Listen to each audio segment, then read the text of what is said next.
고린도후서 6장 14절 이하에 보면 믿지 않는 자들과 함께 멍에를 매지 말라고 말씀하시면서 왜 그 행위가 문제가 되는지에 대해 말씀합니다. 너희는 믿지 않는 자와 멍에를 함께 매지 말라. 의와 불법이 어찌 함께하며 빛과 어둠이 어찌 사귀며 그리스도와 벨리알이 어찌 조화되며 믿는 자와 믿지 않는 자가 어찌 상관하며 하나님의 성전과 우상이 어찌 일치가 되리요. 우리는 살아계신 하나님의 성전이라. 이와 같이 하나님께서 이르시되 내가 그들 가운데 거하며 두루 행하여 나는 그들의 하나님이 되고 그들은 나의 백성이 되리라. 그러므로 너희는 그들 중에서 나와서 따로 있고 부정한 것을 만지지 말라. 고린도후서 6장 14절로 17절. 여기서 멍에의 사전적 정의는 두 마리의 소나 나귀의 목에 얹어서 쟁기나 수레를 끄는 목재 도구를 의미합니다. 이런 멍에를 믿지 않는 자들과 함께 매지 말라는 것은 그들과 연합해서 어떤 일을 해나가지 말라는 것입니다. 그리고선 아주 분명하게 의와 불법은 함께할 수 없고 빛과 어둠은 사귈 수 없고 그리스도와 벨리알은 조화될 수 없으며 하나님의 성전과 우상은 일치될 수 없으니 너희는 그들 중에서 나와 따로 있으라. 즉 그들에게서 벗어나 거룩히 구별되라고 말씀합니다. 그런데 여기서 구체적으로 살펴볼 부분은 바로 믿지 않는 자들입니다. 이 말씀을 표면적으로만 보면 처음부터 세상에 속한 자들을 믿지 않는 자들로 이해할 수 있습니다. 물론 이런 세상에 속한 자들은 당연히 믿지 않는 자들입니다. 성경에도 보면 믿지 않는 자들을 언급할 때 대부분 처음부터 세상에 속한 자들을 지칭합니다. 그래서 이 말씀의 1차적 의미는 애초부터 세상에 속한 불신자들과 연합해서 진리를 변질시키는 일을 함께 하지 말라는 의미로도 볼 수 있습니다. 예를 들어 교회 목사란 자가 신자들을 이끌고 법당에 가서 참배를 하거나 중이나 신부를 초청해 교회 강대상에 올리거나 교회가 종교 간 평화와 화합이란 명목하에 타 종교를 인정해주며 어떤 일을 해나가는 등. 하지만 이런 차원을 넘어서 믿지 않는 자들에 대해 우리가 생각하는 그 범위를 초월하여 적용할 수도 있습니다. 성경에서 믿지 않는 자들을 언급하는 또 다른 경우를 한번 살펴보겠습니다. 히브리서 3장을 보면 이런 말씀이 나옵니다. 형제들아 너희는 삼가 혹 너희 중에 누가 믿지 아니하는 악한 마음을 품고 살아계신 하나님에게서 떨어질까 조심할 것이요 오직 오늘이라 일컫는 동안에 매일 피차 권면하여 너희 중 누구든지 죄의 유혹으로 완고하게 되지 않도록 하라. 우리가 시작할 때에 확신한 것을 끝까지 견고히 잡고 있으면 그리스도와 함께 참여한 자가 되리라. 히브리서 3장 12절로 14절. 여기서 보면 너희 안에 속해 있는 자들 가운데 믿지 아니하는 마음을 품고 하나님에게서 떨어질 수 있으니 조심하라고 말씀합니다. 하나님께 속해 있던 사람이 믿지 아니하는 마음을 품고 하나님에게서 떨어질 수 있다는 것입니다. 이는 다시 말해 본인이 의식적으로 나 이제부터 하나님 안 믿어 라고 하며 대놓고 하나님을 떠나간다는 게 아니라 표면적으론 여전히 믿는 그리스도인의 모습을 하고 있지만 그 내면의 실상이 믿지 않는 마음이 되어 하나님에게서 떨어져 버린 상태라는 것입니다. 어떻게 이런 일이 일어날 수 있을까요? 여기서 믿지 아니하는 마음을 품는 것에 대해 13절은 이렇게 말씀합니다. 너희 중 누구든지 죄의 유혹으로 완고하게 되지 않도록 하라. 죄의 유혹을 받아서 결국 믿지 않는 상태가 돼버렸다는 것입니다. 그리고선 14절에서 의미심장한 말씀을 합니다. 우리가 시작할 때 확신한 것을 끝까지 견고히 잡고 있으면 그리스도와 함께 참여한 자가 되리라. 하나님을 믿는 그리스도인들의 경우 처음 예수님을 구주로 영접하게 됐을 때는 아주 뜨거운 믿음으로 시작을 합니다. 그래서 그 믿음을 끝까지 지켜낸다면 그리스도와 함께 참여한 자가 된다는 것입니다. 왜 이 말씀이 중요하냐면 많은 그리스도인들이 이처럼 처음 시작할 때의 그 확실한 믿음, 즉 예수님과 처음 만났을 때의 그 첫사랑을 잃어버리는 경우가 많기 때문입니다. 이 구절 바로 뒤에 이어지는 히브리서 3장 15절 이하는 이렇게 말씀합니다. 성경에 일렀으되 오늘 너희가 그의 음성을 듣거든 경노하시게 하던 것 같이 너희 마음을 완고하게 하지 말라 하였으니 듣고 경노하시게 하던 자가 누구냐? 모세를 따라 애굽에서 나온 모든 사람이 아니냐? 또 하나님이 40년 동안 누구에게 노하셨느냐? 그들의 시체가 광야에 엎드러진 범죄한 자들에게가 아니냐? 또 하나님이 누구에게 맹세하사 그의 안식에 들어오지 못하리라 하셨느냐? 곧 순종하지 아니하던 자들에게가 아니냐? 이로보건대 그들이 믿지 아니함으로 능히 들어가지 못한 것이라. 히브리서 3장 15절로 19절. 히브리서 3장 15절 이하에 보면 출애굽하던 이스라엘 백성들의 경우를 빗대서 우리 그리스도인들에 대해 말씀하는데, 이스라엘 백성들을 모세를 따라 애굽에서 나온 모든 사람들이라 말씀합니다. 여기서 모세를 따라 애굽에서 나왔다는 말은 모세가 예수 그리스도를 예표한다는 것을 의미하고, 그 모세를 따라 애굽에서 나온 이스라엘 백성들의 경우가 바로 예수 그리스도를 따라 믿음의 여정길을 가는 우리 그리스도인들을 의미하는 것입니다. 그리고 18절에 보면 순종하지 아니한 자들이라고 말씀하는데, 이 순종하지 아니한 자들이 바로 믿지 아니함으로 들어가지 못한 자들이라고 19절은 말씀합니다. 즉 하나님께 순종하지 않는 것이 곧 하나님을 믿지 않는 것이라 말씀하시고, 이들이 처음엔 확신을 가지고 모세를 따라 그 길로 나아가게 됐지만 하나님 말씀을 거스르고 불순종했기에 그들이 하나님이 약속하신 그 안식에 들어오지 못하게 되었다는 것입니다. 그래서 로마서 2장 2, 3절에도 보면 하나님께 열심히 있는 자들이 하나님에 의해 복종하지 아니하였다고 말씀합니다. 즉 어떤 이유로든 하나님을 믿는다고 하면서 하나님께 순종하지 않는 것이 바로 하나님을 믿지 않는 것입니다. 이 히브리서 3장 말씀을 통해 알 수 있듯이 믿지 않는 자들이란 단순히 처음부터 세상에 속한 자들 뿐만 아니라 믿음으로 시작했으나 불순종함으로 믿음을 상실한 상태를 믿지 않는 것으로 규정하시고, 이런 사람들은 결국 하나님이 약속하신 그 안식에 들어올 수 없다는 것입니다. 그러면 고린도후서 6장에서 믿지 않는 자들과 멍에를 함께 매지 말라는 말씀에 대해 보다 더 본질적인 의미가 적용이 됩니다. 멍에란 어떤 일을 해나가기 위한 도구를 의미하고, 그 멍에를 함께 맨다는 것은 일을 하기 위한 도구를 함께 짊어진다는 의미입니다. 즉 믿지 않는 자들과 함께 멍에를 매지 말라는 것은 처음부터 세상에 속한 자들 뿐만 아니라 믿음으로 시작했지만 순종하지 않으므로 믿음이 변질된 자들과 함께 하나님의 일을 하지 말라는 의미입니다.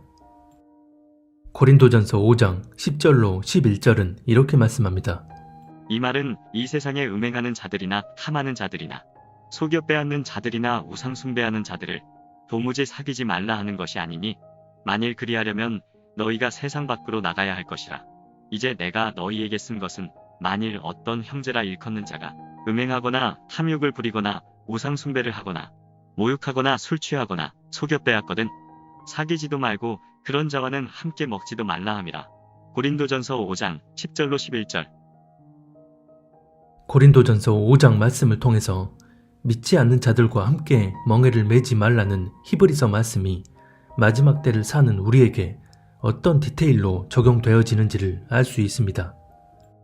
초반에 얘기한 것처럼 처음부터 세상에 속한 자들, 즉 승려나 가톨릭 신부 등을 교회 안에 끌어들여 강대상에 세우거나 그들과 함께 행하지 말라는 의미와 더불어 표면적으론 믿는 것처럼 보이나 실상은 하나님께 불순종하는 이들과 하나님의 이름으로 하나님을 욕되게 하는 일을 함께 하지 말라는 의미로도 분명하게 적용되어지는 것입니다.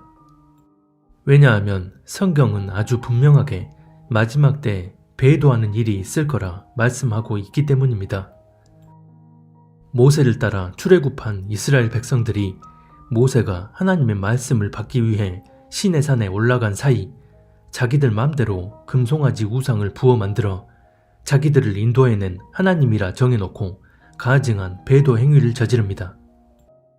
처음엔 모세를 통해 여호와 하나님이 살아계시다는 놀라운 체험을 하고 나서 믿음의 확신으로 모세를 따라 나아가지만 시내 산으로 올라간 모세가 내려오지 않자 자기들 맘대로 우상을 만들어서 그 우상을 하나님이라 명명해 놓고 아주 패역한 배도 행위를 저지른 것입니다. 마찬가지로 예수님을 처음 만났을 때 분명한 그분의 살아계심을 체험하여 굳건한 믿음의 확신을 가지고 믿음의 길을 가는 여정이 시작됩니다. 하지만 시간이 흐르고 그 중심이 변질되어 버림으로써 자기가 믿고 싶은 하나님을 자기 뜻대로 만들어서 그 만들어진 하나님 우상을 섬깁니다. 이런 대표적인 예가 바로 교회적 차원에서 자행된 배도 행위입니다. 자신들의 종교적 기준으로 온갖 가증한 것들과 연합하여 살아계신 하나님의 이름을 욕되게 하는 행태를 보이면서도 전혀 인식하지 못합니다.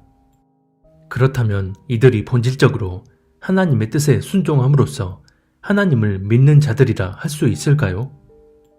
그래서 믿지 않는 자들과 함께 멍에를 매지 말라고 말씀하는 이유는 함께 멍에를 매는 것 자체가 올무가 되어 그들의 믿지 않는 행위, 즉 불순종의 행위에 동참하는 것이기 때문입니다. 그래서 성경은 믿지 않는 자들과는 멍에를 함께 매지도 말아야 할 뿐 아니라 그들 중에서 나와 따로 구별되라고 말씀하는 것입니다. 고린도전서 5장 6, 7절은 이렇게 말씀합니다. 적은 누룩이 온 덩어리에 퍼지는 것을 알지 못하느냐. 너희는 누룩 없는 자인데 새 덩어리가 되기 위하여 묵은 누룩을 내버리라. 또 요한이서 1장 11, 12절은 이렇게 말씀합니다. 누구든지 이 교훈을 가지지 않고 너희에게 나아가거든 그를 집에 들이지도 말고 인사도 하지 말라. 그에게 인사하는 자는 그 악한 일에 참여하는 자임이라. 믿지 않는 자들, 즉 믿는다고 하지만 실상은 하나님을 배도하며 불순종하는 이들과 같은 공간, 같은 소속에서 관계를 맺게 되면 그 안에서 함께 교제하는 모두가 그 올무에 걸려 그 악한 일에 참여하게 돼버리는, 즉 적은 누룩이 전체를 썩게 만드는 영적 원리가 적용됩니다. 이 영적 원리는 다시 말해 개인적 차원이 아닌 교회적 차원에서 그리스도인들에게 적용되는 말씀입니다. 이것이 마지막 때 교회가 배도할 거라 예언된 그 일이 전 교회적 차원에서 그대로 실현되고 있는 지금 우리에게 적용되는 말씀입니다.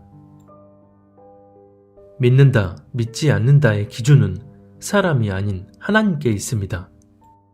사람 기준으로 보면 스스로 하나님을 믿는다 말하고 교회 열심히 다니고 봉사 많이 하면 또 사람들을 가르치고 설교 잘하면 다 믿는 사람으로 여깁니다.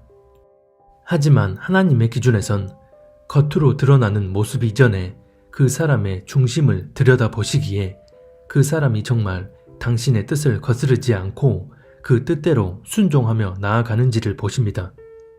그래서 믿음이란 우리 삶의 여정 속에서 확인되는 것이고 히브리서 3장에서 출애굽한 이스라엘 백성들의 경우를 빗대어 우리가 어떤 믿음을 가져야 하는지를 말씀하는 것입니다.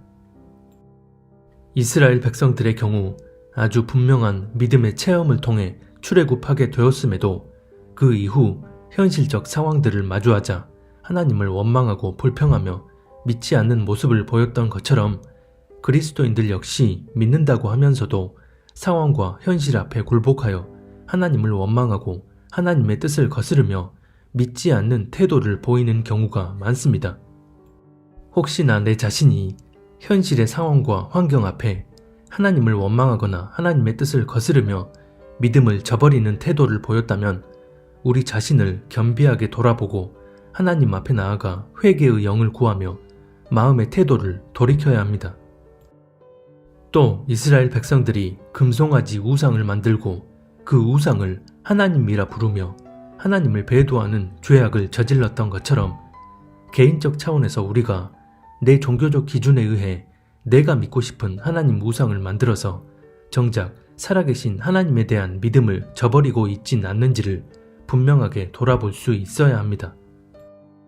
더 큰 문제는 전 교회적 차원에서 하나님의 이름으로 온갖 가증한 것들과 교류하고 연합하며 하나님을 배도하는 일을 자행하면서도 오히려 악을 선하다 여기며 패역한 행태를 견지하고 있다는 것입니다. 이는 다시 말해 하나님이 아닌 죄를 택함으로써 하나님을 믿지 않기로 결정한 것과 같습니다. 표면적으로는 자신들이 의식적으로 하나님을 믿지 않겠다는 마음을 품은 적이 없지만 영적인 실상은 스스로 하나님을 저버리고 죄를 택한 것입니다. 이런 배도 행위를 자행하고서도 스스로가 전혀 인식하지 못한다는 것을 성경은 양심에 화인 맞은 상태라고 말씀합니다. 디모데전서 4장 1, 2절에 보면 믿음에서 떠나 미혹하는 영을 따름으로써 자기 양심이 화인을 맞게 된다고 말씀합니다. 영적으로는 이미 믿음에서 떠난 상태이기에 전혀 분별하지 못하고 인식하지 못하는 것입니다. 그래서 믿지 않는 자들과 함께 멍에를 매지 말라고 하신 이 말씀은 교회적 차원의 배도가 진행되고 있는 이 시점에 배도한 교단에 속한 상태에서 예배든 행사든 집회든 하나님의 이름으로 그 어떤 일도 함께 하지 말라는 것입니다. 함께 멍에를 매지 않기 위해선 반드시 개교회가 배도한 소속 교단을 탈퇴함으로써 구별되어져야 하는 것이고, 교회가 그렇게 하지 않는다면 각 개인이 그 교회에서 벗어남으로 온전히 구별되어져야 하는 것입니다. 그래서 믿지 않는 자들과 멍에를 함께 매지 말라고 말씀하고 그들 중에서 나와 따로 구별되라고 말씀하는 것입니다. 이것이 성경이 분명하게 강조하고 있는 거룩한 구별됨의 영적 원리입니다. 사람이 아닌 하나님의 기준에선 신천지 같은 집단만 이단이 아니고 WCC나 WEA, 카톨릭 같은 집단도 가증한 이단입니다. 또 하나님의 기준에선 처음부터 세상에 속한 자들만 믿지 않는 자들이 아니라 믿는다고 말하나 실상은 하나님을 거스르고 배도한 자들이 믿지 않는 자들, 즉 다를 바 없는 우상 숭배자이고 벨리알입니다. 그래서 하나님을 배도하고 불순종함으로 실상은 믿지 않는 조직체에 소속되어 있다면 그들과 함께 멍에를 매지 말고 그들에게서 나와 따로 구별되어져야 합니다.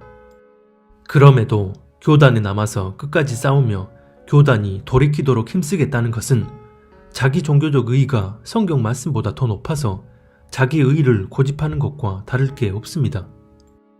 안타깝게도 이런 분들의 경우 실상은 교단에 남아있을 수밖에 없는 지극히 현실적 이유들 때문에 그럴싸한 명분을 만들어 합리화하는 경우가 대부분입니다. 그 누구보다 적극적으로 교단의 배도를 반대하던 어떤 목사님이 교단을 탈퇴하지 않는 이유가 가족과 주변 사람들이 반대하니 교인 수가 줄어들 수 있으니 동료 목사들과의 관계가 깨질 수 있으니 교회 재정에 문제가 생길 수 있으니 등등 이런 현실적 이유들 때문이란 걸 알게 됐을 때 받았던 충격을 아직도 기억합니다. 하나님을 진정으로 경외하는 사람이라면 본인의 결정으로 교인들까지 다 그 배도 안에 묶이게 만든다는 사실을 분별하게 됐을 때 마음의 결단을 하고 하나님께 나아가 하나님의 뜻을 구하며 그 뜻대로 행하려고 할 것입니다. 하지만 그런 진리적 결단과 행동으로 나아가는 목자가 거의 없다는 게 안타까운 현실입니다. 교회 공동체 또는 그리스도인들이 거룩히 구별될 수 있는 유일한 길은 반드시 묵은 누룩을 제거하는 것입니다. 그래서 개인적 차원에서 내가 몸으로 죄를 짓는 행동을 한다면 그 죄를 짓게 만드는 몸의 일부를 잘라내서라도 거룩함을 지켜내야 한다고 마태복음 18장은 말씀합니다. 만일 내 손이나 내 발이 너를 범죄하게 하거든 찍어내버리라. 장애인이나 다리 저는 자로 영생에 들어가는 것이 두 손과 두 발을 가지고 영원한 불에 던져지는 것보다 나으니라. 마태복음 18장 8절. 물론 이 말씀은 실제 우리 손과 발을 잘라야 한다는 게 아니라 그만큼 내 안에서 죄를 짓게 만드는 누룩을 제거해야만 하나님 앞에 거룩히 구별될 수 있다는 것입니다. 교회적 차원에서도 고린도전서 5장 10절 이하의 말씀처럼 교회 안에 음행하는 자나 우상 숭배하는 자나 이런 죄악 가운데 거하면서도 돌이키려 하지 않는 자가 있다면 그런 사람을 반드시 교회에서 내보내야만 교회 전체가 구별되어지므로 영적인 거룩함을 지켜내는 것입니다. 교회 공동체가 배도한 교단을 탈퇴하는 것도 이와 동일한 영적 원리입니다.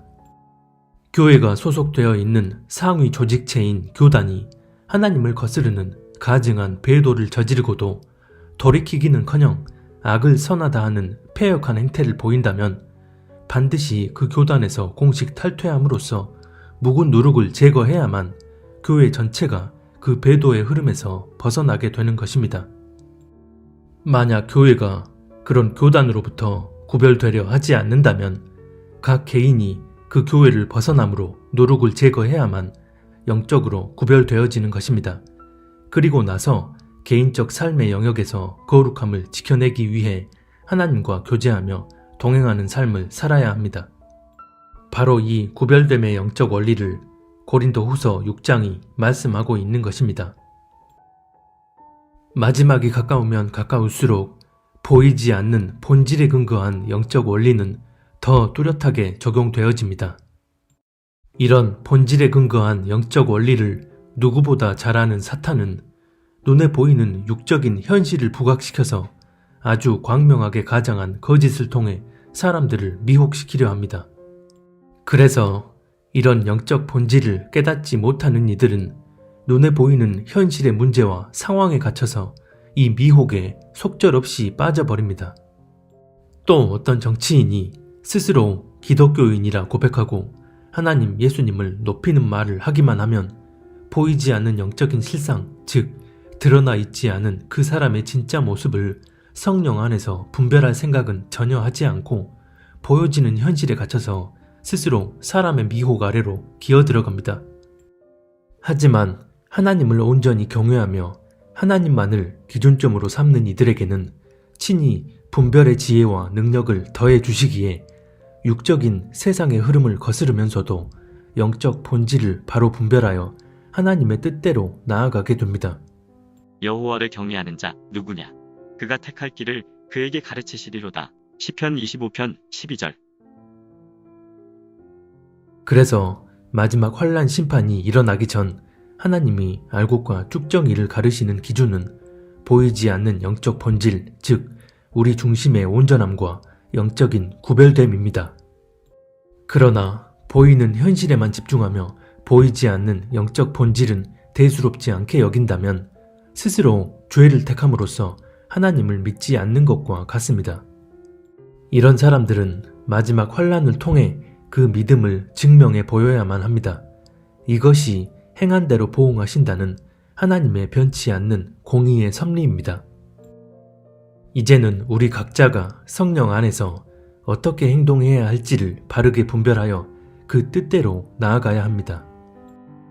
시간이 얼마나 남아있는지 알 수 없지만 그래도 아직 기회가 주어져 있는 지금 단 한 사람이라도 더 하나님의 뜻을 헤아리고 그 뜻대로 나아가는 진짜 믿음의 사람이 될 수 있기를 바랍니다.